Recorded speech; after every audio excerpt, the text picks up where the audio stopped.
Welcome back to Tuttifrutti cooking. இன்றைக்கி பூசணிக்காய் பால் கூட்டு எப்படி செய்யலான்னு பார்ப்போம்.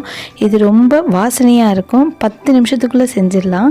இந்த மாதிரி ஒரு 300 கிராம் பூசணிக்காவை குட்டி குட்டியாக கட் பண்ணிக்கணும். 2 பச்சை மிளகாவை உடச்சி போட்டுக்கணும். கொஞ்சமாக தண்ணி ஊற்றி ஒரு 4 நிமிஷத்துக்கு வேக வச்சுக்கணும். இதுக்கு ஒரு துண்டு தேங்காய், 1 ஸ்பூன் ஜீரகம், 1 ஸ்பூன் பச்சரிசி மாவு போட்டு கொஞ்சம் தண்ணி சேர்த்து கொஞ்சம் நல்லா நைஸாக அரைச்சி எடுத்துக்கணும். இதோ நம்ம தேங்காய் விழுது அரைச்சாச்சு. இந்த 3 நிமிஷத்துக்கெல்லாம் இந்த மஞ்சள் பூசணிக்காய் நல்லா வெந்தாச்சு. இப்போது அரைச்ச தேங்காய் விழுதை இதில் சேர்த்துக்கணும். சேர்த்துட்டு இந்த பூசணிக்காய்க்கு தேவையான உப்பை கொஞ்சம் சேர்த்துக்கணும். இது ஸ்வீட்டாக இருக்கனால உப்பு பார்த்து போட்டுக்கணும். இது ஒரு 2 நிமிஷம் அந்த பச்சை வாசனை போகிற அளவுக்கு கொதிக்க வச்சுப்போம்.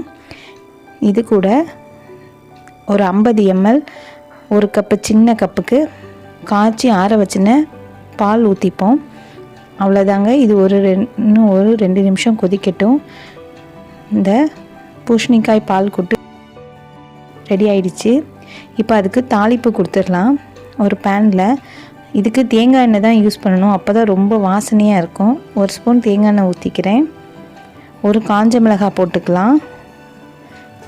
1/4 ஸ்பூன் கடுகு, 1/4 ஸ்பூன் உளுத்தம்பருப்பு சேர்த்து அது பொரிஞ்சதும் கருவேப்பிலை சேர்த்துக்கலாம். வியூவர்ஸ் மறக்காமல் லைக் பண்ணுங்கள், ஷேர் பண்ணுங்கள், சப்ஸ்கிரைப் பண்ணுங்கள். All icon bell icon click பண்ணுங்கள். இந்த கூட்டு ரொம்ப சிம்பிளாக இருக்கும், ஆனால் நல்லா வாசனையாக இருக்கும், ரொம்ப டேஸ்ட்டாக இருக்கும். நீங்கள் இதை கண்டிப்பாக செஞ்சு பாருங்கள். இந்த சீசனில் ஃபுல்லாக மஞ்சள் பூசணிக்காய் கிடைக்கும்.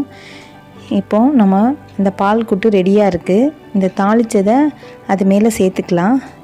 சேர்த்துட்டு நம்ம சூடாக பரிமாறலாம். ரொம்ப டேஸ்ட்டாக இருக்கும். ஒரு வாட்டி செஞ்சு பாருங்கள்.